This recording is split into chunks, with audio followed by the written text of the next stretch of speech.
Capital Broadcasting Center. DZME 1530. Ang Radyo 1. Libreng pagbibigay ng on-the-job training sa mga piling propesyon. Makibahagi. Let's talk about career. Natatanging career orientation na tutulong para sa tamang pagpili ng kurso at propesyon. Let's talk about career. Okay, nagbabalik po tayo sa Let's Talk About Career. Sa mga gusto mag-text pa rin sa atin, Grace, ano ba yung number natin na? Yes, sa mga gustong makisama sa aming talakayan sa ngayon, ito po, pwede kayong mag-text kung may gusto kayong itanong kay Ma'am Rebecca Bustamante, kay Richard Mills. Yeah. Ito po ang number na pwede nyong i-text o tawagan, 0998-975-1368. Ulitin po natin, 0998-975-1368. And also, pwede nyo rin po kaming panoorin. We're online. It's www.radio1.com.ph.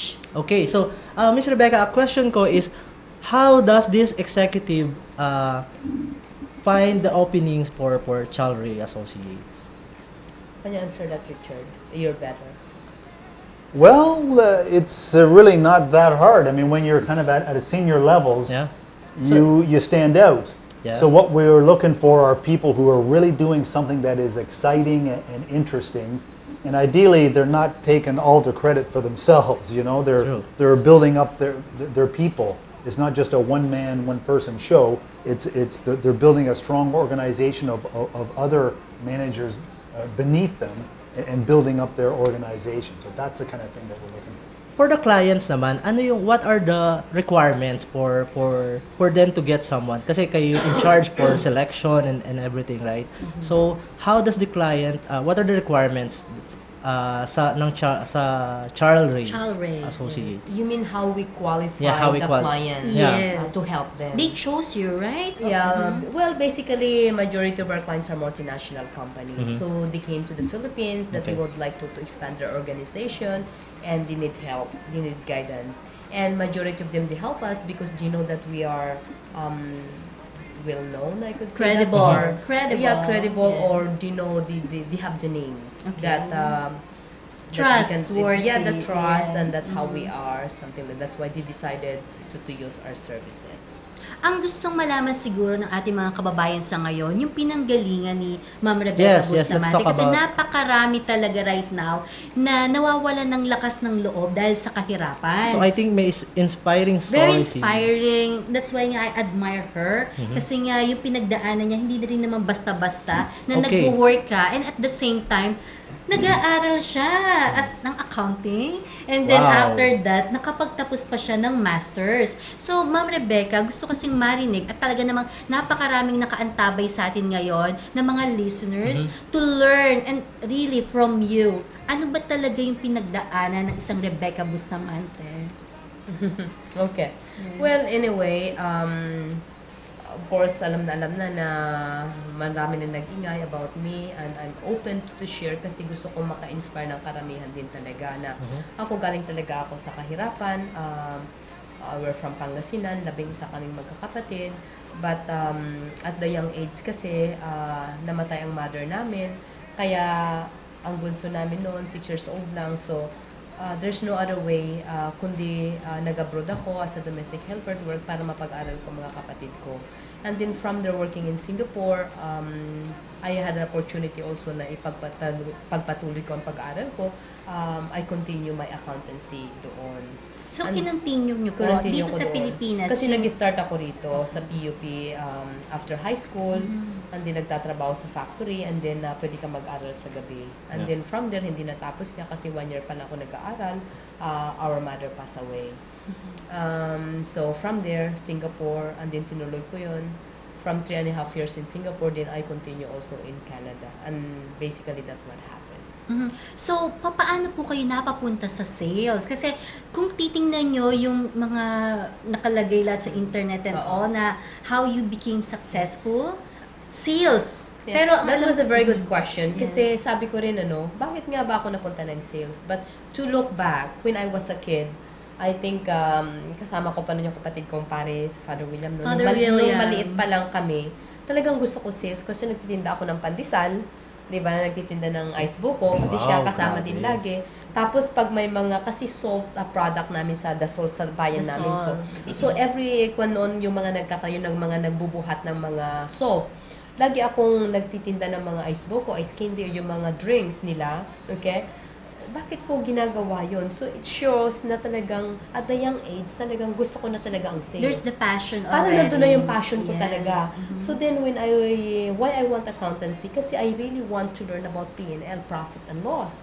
Para kung magkaroon ako ng sarili kong business, malalaman ko talaga kung paano ko i-manage ang pera. Kasi it's been my goals talaga to really run my own business. Okay. Someday. Talagang vision ko na talaga yon. And you have it right now. Yes, it happened. So pagdating sa Singapore, I continued that accountancy. But again, sa Singapore, ba't ako umalis? Kasi if you work as a domestic helper, hanggang ganun ka lang eh. You don't have an opportunity to pursue your career. So the only way is to go to Canada. Why I choose Canada? Because it's a country that you can be a Canadian citizen, you can run your own business, or you can be whoever you want to be.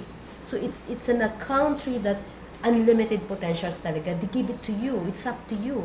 Kahit wala kang pinag-aralan, kahit anong kulay mo, kahit hindi ka marunong mag-English, if you want to be successful, it's there for you. So you mean to say that in Canada, the discrimination is low? No. Or wala? For me, I didn't find discrimination doon. Because Canada is a country of immigrants. So it's the equality is there. So it doesn't matter your position. What's matter is you as a person. Kailan po nangyari na nag-migrate kayo sa Canada? That was in 86. In 86? No. 86 I left Philippines to go to Hong Kong, Singapore. 90 pala, early 90s. I think that was February, March, ganun. So what happened in Canada? So in Canada, I started as a nanny. But then, what's the beautiful thing again, working as a nanny, we are only allowed to work 5 days a week.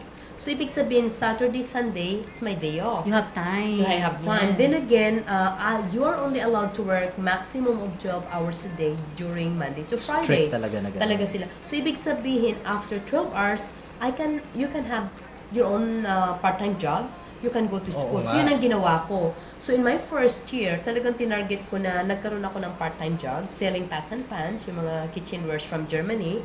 Tapos nag-set din ako ng goals kung magkanong sales ang gusto kong i-close a week. So nagamit ka agad yung sales, Yes, talaga. So, like, believe it or not, on my first year, hindi lang ako nag-aaral, I'm able to make more money, siguro mga 3 times more than my full-time job. Okay. Kasi I was the top sales person in Bellcraft that time. Kaya ako, on my first year, I was sent to Las Vegas pala.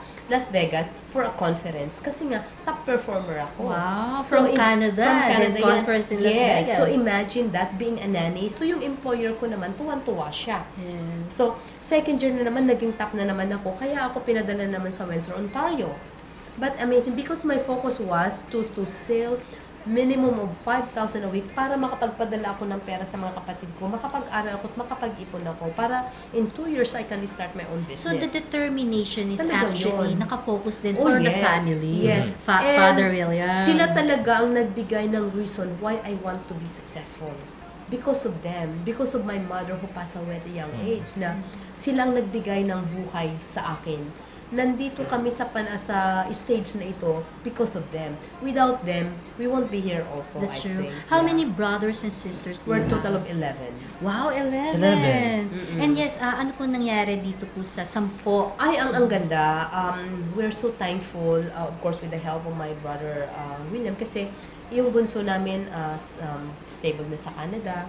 Yung bunsong babae stable na sa Canada. Of course, Father William, ang pangatlo naming bunso. Tapos yung pang-apat, may business na rin siya sa Canada. Tapos yung ako, tapos yung ate namin, Pilay Polyusia. But then I'm so happy to say na she also have her own business na. Funding, ano ba yung kanyan. Siya na nagpapaaral So, sa lahat mga successful anak. na. Yes, tapos yung mga kuya namin, they're all stable also. Of course, they're happy, content. Yung pangalawa naming kuya, nasa US, mga anak niya nandun na rin. So, we cannot ask for more. Kasi bihira yung mga may malalaking pamilya na nagsasucceed lahat. Successful. Yeah. So, do you think that's the fruit of your pinaghirapan? I think part of that, my work, but of course, parang with the help of my first brother na siya ang gumawa ng way kung paano kami maging close na magkakapatid. I think that's the credit that I could give.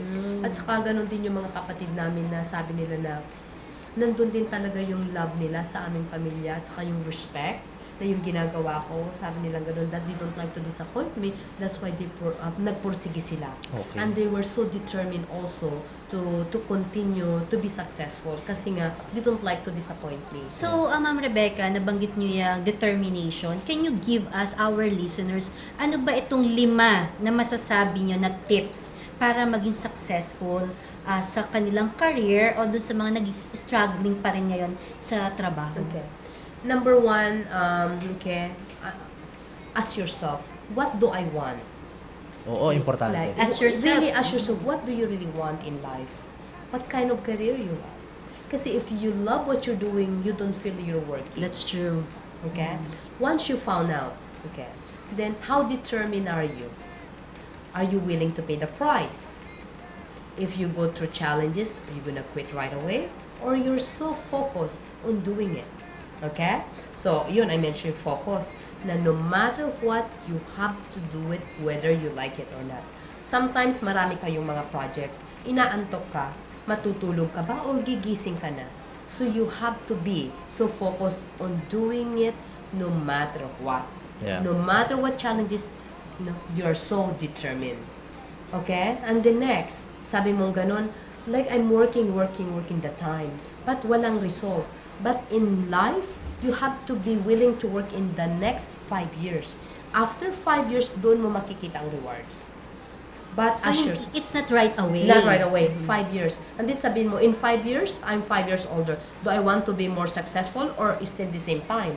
So I'd rather be willing to pay the price in that 5 years. Para at least makarating ka doon. On that 5 years, doon mo na makikita ngayon yung rewards. Okay? So yun ang mga tips ko. So again, find out what you want, be determined, focus, okay? And then talagang willing to pay the price and continuously doing it. And I guarantee you in 5 years, makikita mo ang reward. Yeah, so I'm sure si Sir Richard also has advices to the listeners who really wants to, succeed in their respective careers. Yes, there's lots to talk about in that thing, but I know just from an international perspective, because a lot of the people I know run multinational companies and so forth, and what they say is, Richard, we just love Filipinos here. We think they're just great people. The only thing is, sometimes on the initiative, we see people that are good people, we enjoy working with them, they're pleasant, they're wonderful, they're sweet, all that nice stuff. But getting people to take the next step, to want to move up to the next level, and to be willing, like Rebecca said, to pay the price, time management, take extra courses, goal setting, all these things to move up to that and to become a real leader and a real international level leader, and then be paid at international level. This is the opportunity that Filipinos have today. And just how do we make them enthusiastic and excited to do that. So how do you compare, sir, the Pinoy workers, executive Pinoy workers, compared to other nationalities? I think they're very good. It's just that we need a lot more of them. Yeah. You know what I mean? Yeah, absolutely. Top in class. Because not only here, if I can talk a bit about that, because one thing that I hear in different countries, I shouldn't mention other country names perhaps, but for instance, this business process outsourcing industry that gets a lot of headlines and so forth. There's one other country in particular that's bigger than Philippines and is an arch rival. Good people there too, but Filipinos seem to have a better customer service mindset, easier to get along with, not as argumentative, all these kinds of things that make it so nice to work with compared to people in again, certain other countries that are successful ones, but not as successful as Philippines. So overall, it's a very good story. We just need to make them enthusiastic about becoming truly world class, that they can be. That's a nice thing to... What's so nice also with Filipinos, we are more international mindset. We can compete easier. So people like us because of that, okay? But what missing, I think, we are more content. We need to be more aggressive, to be to push ourselves more. Yeah, like because so many people are managers, directors. Why don't go for be CEO? That's Because true, yes, that's we true. can. It's just on we are so content on our level. So what I encourage everyone to go to the next. If To the you are next in level. the director right now, what's the next? If you're Yeah. what's the next? What's the next? Keep pushing, and I think that's the best And what I thing. like about the BPO industry, because by the way, I also work for a shared services. So the ways of working here and the environment and how manage to accomplish a task, it's really different from the other setup in the company. So I think the BPO industry is giving more opportunities for Filipinos, Correct. to expand opportunities in terms Correct. of ways of working Yep. and achieving a goal. So Correct. maganda talaga yung BPO industry. Yes, yes. In terms of BPO right now, lumalaki talaga yung BPO natin sa Philippines. So, kaya nga binanggit ka ni We are Ma'am number Rebecca, one. we're number one. Ngayon, meron tayong mga questions sa ating mga listeners. Yep. Kasi talaga namang napaka-exciting Ito nga, nitong ang ating dami ko rin topic for text. today, especially with our guest, Rebecca Bustamante Mills, and of course, Richard Mills. This is from Alice Katapang. She's part of the Region 4A Media Hello, in Alice. Calabarzon. Yeah. So, ang our listeners kasi, of course, it's nationwide. So, now, this is under Region 4A Calabarzon. So, ang nakalagay dito, hi, please ask Ma'am Rebecca Bustamante, what lesson can she share to all Filipina who would like to be successful as her? And how can she encourage the kasambahay all over the Philippines to step up from their present situation? Because before that, does all the kasambahay everywhere in the world has this extra time as what you had In Canada, yes. Yes. Okay, Yeah. so meron talagang time para to do other It's a stuff. requirement talaga sa government yun. Okay. But in other countries, syempre, like when I was in Singapore, 24/7 kami doon. But then, what I did in Singapore, I made an opportunity to really help my employer, to give more than they expecting from me. Okay? Meron talagang extra Talagang miles. extra miles talaga. Yes. I focus on what can I do to make my employer happier. Yes. What can I do to That's a make good- my employer It's a good start. welcoming? That's what I did. I did not focus on the money they're paying me, but focus more on what can I make them happy. It's like making a difference. Yes, correct. So my goal before, I want to be the best domestic helper. So be the best. Yeah, be the best. So whatever you want, you have to say yourself, I want to be the best. So say your name, and then say that over and over every day, and then later you will be happy. So whatever you decide to do in life, you know what, you can achieve more than you're expecting. That's true. So, I Yeah. think yun yung hinihingi ni Ni Alice Alice. Katapang na sagot kung ano bang magagawa ng ating mga kasambahay right now. Kasi I think hindi lang ito sa kasambahay, kundi sa lahat ng mga nagtatrabaho. Well, para mapansin kayo ng boss mo, of kailangan. course, and to Do do your extra best. miles, do something different. Correct. And also you have to remember that, you know, sometimes your employer, they also have bad day. Of At work. course. When they come, how you welcome them? Nakasimangot ba tayo? Nakangiti tayo? What kind of looks do you want to do in their home when they come home? Is it malinis ba? Magulo ba? Ano bang ine-expect nila? So you, of course, you have to do more. Para at least pag dating nila, relax sila. Yes, And then they yes. are happy to see you. Or hindi parang takot sila pag nakita kanila. Ano ang gusto mo? So it's in upon us. Kahit anong sama ng ugali ng amo, kung tayo ang gumagawa ng way para mapaligaya natin sila, you know what? They will be happy overall. So it's like two things. Do the task and then do And more. some more. Correct. All right. Correct. So we have also another question Question from from- Jan of Tech Update Asia. Yeah. Yes, it's what inspired you to pursue your education in Canada? Kasi most of the people who work abroad, di na talaga sila.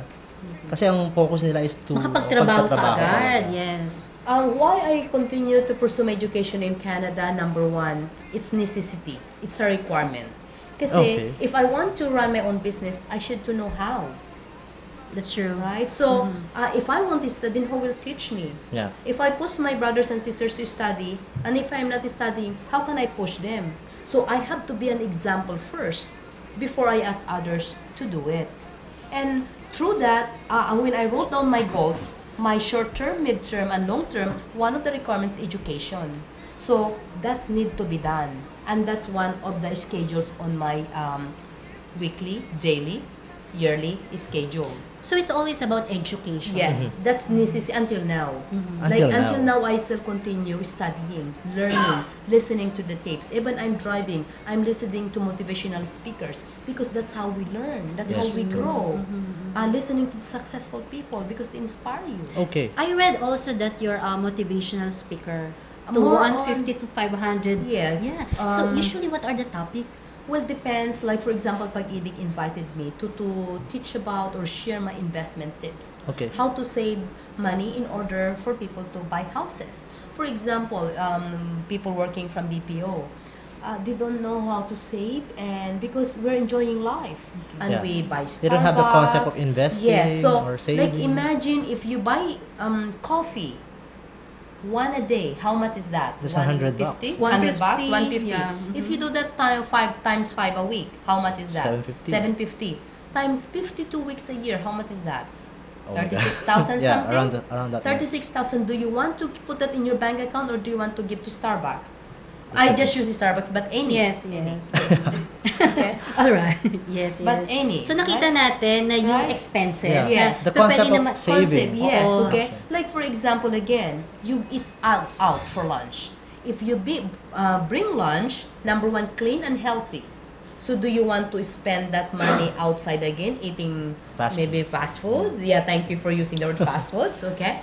Or do you want to put in your bank account? So it doesn't matter how much you're making. True. What's matter how much left over. So what I suggest to everyone, put 20% of your salary right away in your bank account. 20%. 20%. Whatever the 80%, then you go and spend. Oo nga, Either tama. rent, yung bus, transpo, whatever, dates, whatever, that 80%. But 20% must necessity sa bangko mo. Huwag mong galawin yan. Kasi paano kung something happen? What you gonna do? Magungutang ng 5-6. Pag nangutang ka ng 5-6, anong nangyari? May Imagine, interest. hindi ka pa nakakapagtrabaho, hindi ka pa sumasahod, parang masama na ang loob mo. That's You're not true. looking Kailangan forward for talaga. your paycheck kasi nga, you know someone taking it. That's true.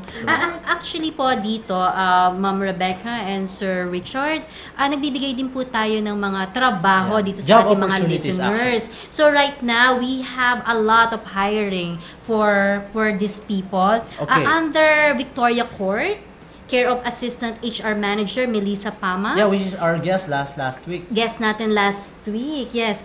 Ang kailangan po nila, eto po, makinig Okay, yung ating mga makinig kayo listeners na walang trabaho o gustong mag-change of career. Kailangan po nila ng duty managers for their Manila properties. They also need housekeepers, kitchen helpers, social media coordinator, assistant sales manager, training officer, and also under Elabron Systems Group that they have also offices in Malaysia, Indonesia, and also in Vietnam and Thailand. Yes, and of course here in the Philippines. Ito po yung mga trabaho na kailangan nila at dito nyo po maisisend yung inyong mga resume sa lisa.valdez@elabron.com. Ito yung mga trabaho. Okay, ito yung mga trabaho sa mga naghahanap po ng trabaho na nakikinig sa atin mula Luzon, Visayas, Mindanao. Ito po yung mga pwede nyong applyan. Technical Team Lead for Power, Attending Engineer, 2G and 3G RF Optimization, Installation Supervisor, mostly engineering, no?